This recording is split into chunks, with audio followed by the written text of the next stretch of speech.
Hey everyone, I'm here at SHOT Show 2017 at the K-Bar booth, and I have Mr. Becker here. I figured we could talk a little bit about cooking, and maybe if we get around to it, maybe some of the knives. But in all seriousness, I met him about a year or so ago at a gathering for Becker heads out in Oregon, and I couldn't have been happier. A very pleasant gentleman to speak to and interact with. So obviously, if you enjoy dealing with the person and they have a great product, it makes it very easy to transition and fall in love with their products as well. So can you walk us through a little bit about your product line? Sure. I've been, I guess, when I came out with the Mashak, which was the first knife I ever designed, that was about 35 years ago. And I've been playing with designing knives ever since. Okay. So the second, the Mashaks have been discontinued. It had a 35-year run. That's a pretty good deal. That's pretty respectable. And it was the only kukri-like object out there for years. Okay. But there's a lot of good kukris out there. We will be talking about the new kukri, which I'm excited about. So the second knife I designed was the BK2, which I guess is the knife people are going to remember me for. If they remember me for anything, it's probably going to be for this blade. Okay. And this is 1/4 inch thick. It's ground, you probably can't see it very well, but it's ground up to here. So it's still fairly slicey. And it's a big hunk of steel. A good friend of mine who's unfortunately no longer with us referred to it as the perfect knife to take along if you have to field dress a Buick. Oh yeah. And it is. And it's big, bunky thing. I call it the Armageddon knife. You have to walk through that gate. This is what you want. You can use a baton to beat it into things. It's been used as a footstep to get over walls in Afghanistan. Okay. It's gotten people out of cars. It is a very multi-purpose tool. Absolutely. So, yeah, and I can say again at the Becker gatherings that I've been to, we always do different competitions and test out different knives. We do chopping stuff, we do bushcraft stuff, and the BK2 especially, and even all the rest of the knives here are excellent for that. I've never seen one that couldn't perform to what the task was being put to. Broken a Camillus era. Okay, the Camillus era ones, but not since K-Bar? No. And if you want, I can explain with the 9 how it happened and what to watch out for. Excellent. We're laser etching everything now. Okay. And the only way to mark knives was to stamp them. Sure. Well, the stamping actually, done right, becomes what's called, engineers call it Sharpie notch. Okay. And it is a point of stress. Oh, okay. So one of the guys was during a cutting competition came in too flat. And I'm like, and part of the blade was whizzing off into the weeds. Wow. So, but by and large, unless it's laser etched, it's just something to keep in mind. Yeah. And up until recently, there was no way to not have a problem. Absolutely. But it is one of the reasons why I used to have a panel up here so that the stress was least likely to cause a problem. Awesome. And I guess this is also a blade which is, we could talk about one of my design philosophies for big blades. And I believe that a big blade should be able to do anything a little blade can do. Absolutely. And I once did a complete bow drill and fireboard set with one of my 14-inch machetes. Kind of funny because I was in class and we were in a garage, and my neighbors who were also doing the same thing were a little nervous, but it was a lot of fun. That's a lot of steel swinging around. Yeah. But I like to be able to take the heel of the blade, and the pressure of your thumb directly above the heel of the blade, because this way you can do a little work without any problem whatsoever. Yeah. And the BK9 is a model that I personally own, and I love it. I've used it from everything from making feather sticks, like you were kind of just demonstrating. I've used it to make like the Paiute deadfalls and all the little tiny traps you can make. So to get a big knife, which is excellent for chopping if you got to cut through something, and also be able to use it on the small fine tasks as well. You know, like you said, there's nothing you can't do. And if you have to, in an emergency, put a thong back here, run your hand in, tension it up, and you can. This is truly emergency only, but if you got to, you can skin it. Excellent. There you go. I have done it. I don't really recommend it. So, but this guy, actually, I had very low expectations for it when it came off the drawing board, and I was really wrong again. Yeah. Well, hey, I mean, it's a light sword. I guess it was the first Camillus one. It was off the lines I got. Sir, we're filming right there. Sorry. Oh, I'm. Yeah, it's sorry. It's okay. It's all good. So anyway, I decided because it was brand new, I'd take it to the desert with me. I'm not going to have any use for that, but first chance to get it out in the weeds. And turns out you need the same thing in the desert you need anywhere else. Fancy that. And that is, but instead of trying to keep rain off, we're trying to keep sunlight off. So we're cutting brush and doing all the things that I'd normally do if I was making a shelter. So in the woods. So it's an extremely versatile tool. It's a good chopper, and it is a pretty good lightweight machete. Yeah. I mean, it's not long enough to be a real machete, but it works. It works in a pinch. Right. Well, and I can say again from the competitions, I've seen this dude perform very, very well in the chopping test, cutting through the big hunks of wood. So, and speaking of big hunks, absolutely. This blade was not actually designed by me. It was designed by somebody who knew a lot more about kukri than I do, which was Reinhardt, who was within the industry an absolute legend for designs. His company brought in all of the kukris from India for years, the issue kukri, and he really knew and had studied the kukri for many years.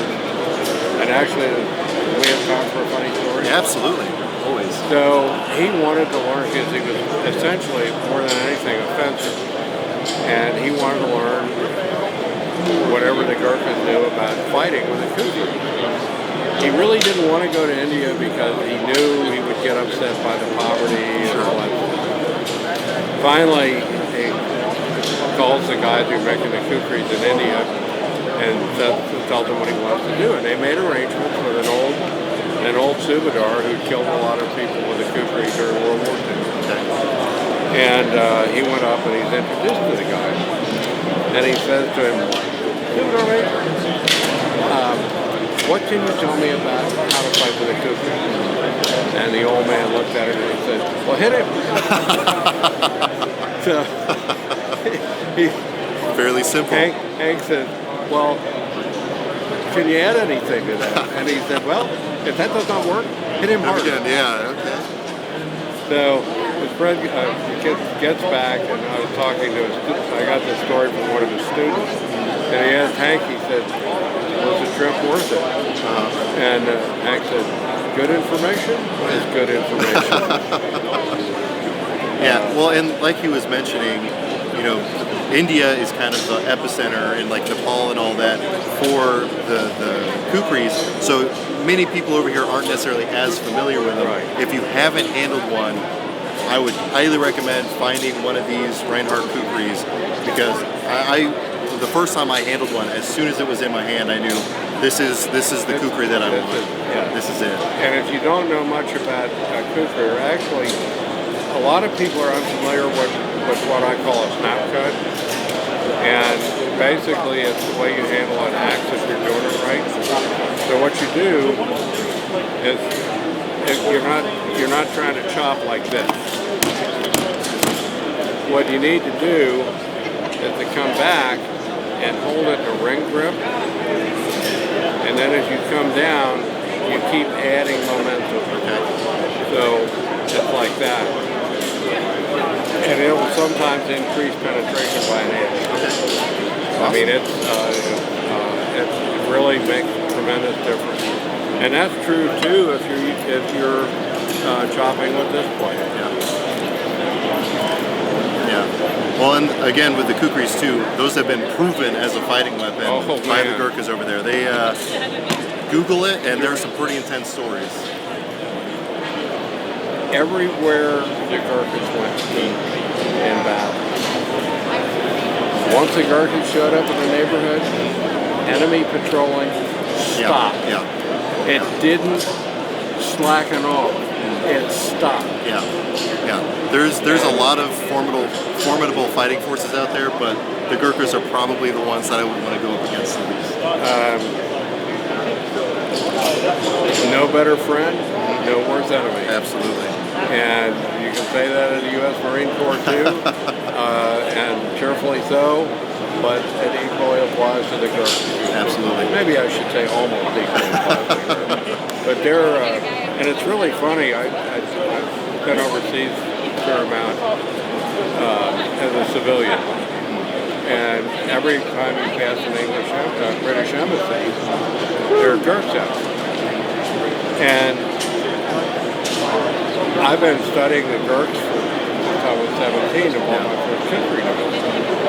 And you get the impression that they're all 8 feet tall because of what they have accomplished.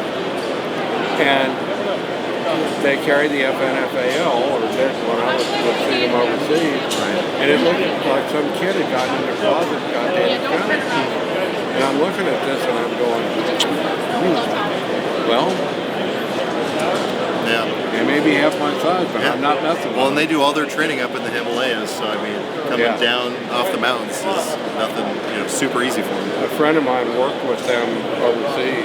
He was in Afghanistan, and he was advising AMPs.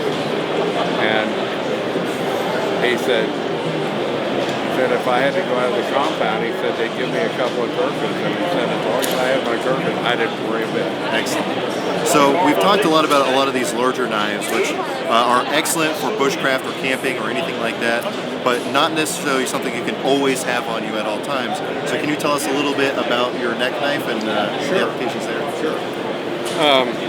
First of all, one of the advantages of carrying a neck knife, and this thing's going to get in the way, is it's always right here. You pull it out, you do what you need to do, and hands find hands, and you're not trying to stab yourself in the tail when you're putting it away. And they're very flat. This has got a lot of stuff on it I want to talk about in a minute.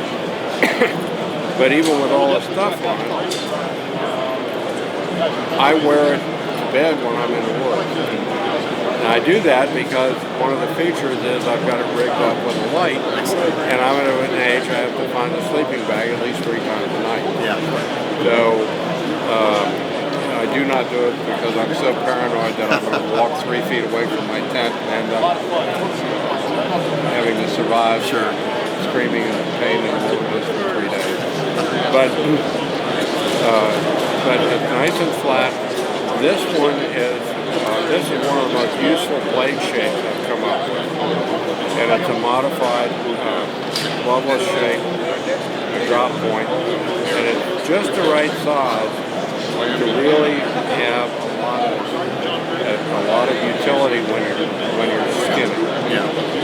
And the tip is extremely controllable. It is plenty good to do our little field crafty stuff.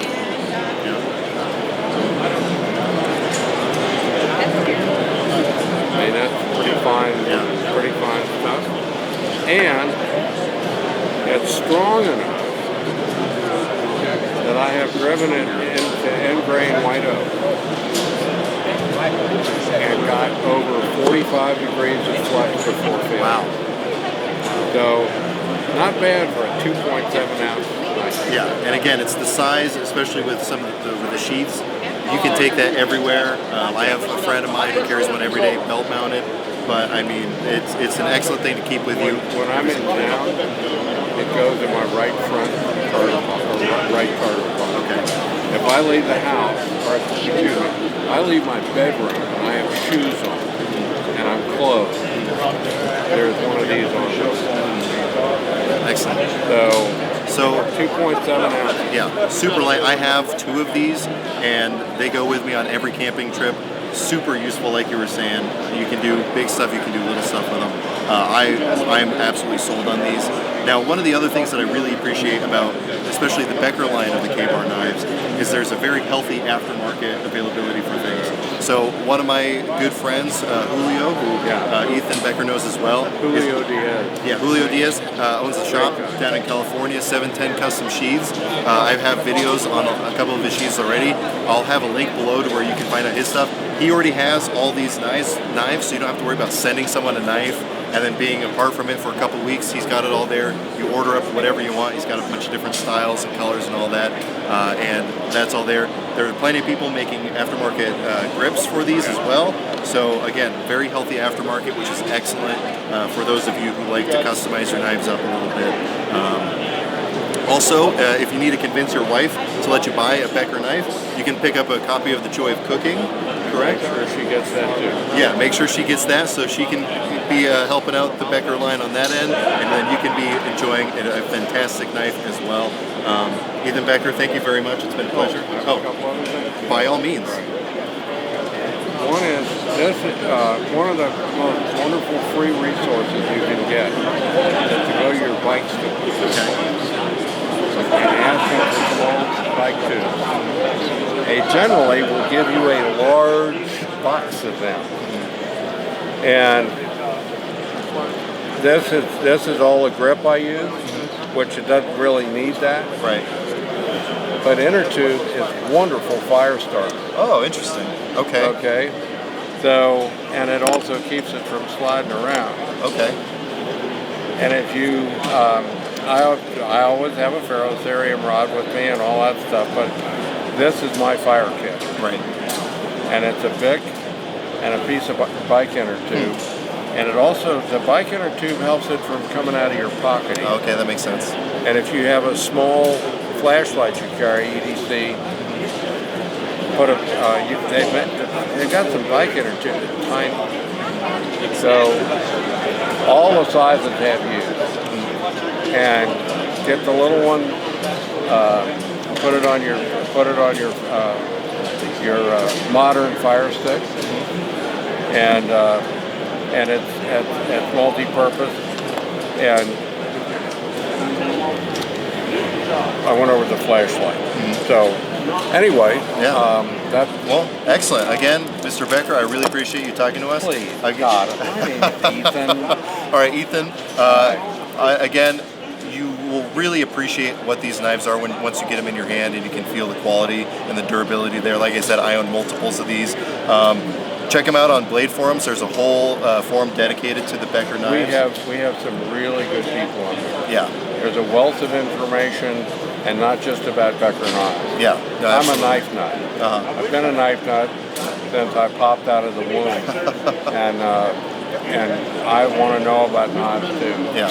So people come in and they'll have questions about my stuff, and I'll have questions about other people's stuff, and it's a pretty decent resource all the way around. Absolutely. And again, there's information on those gatherings that I was talking about.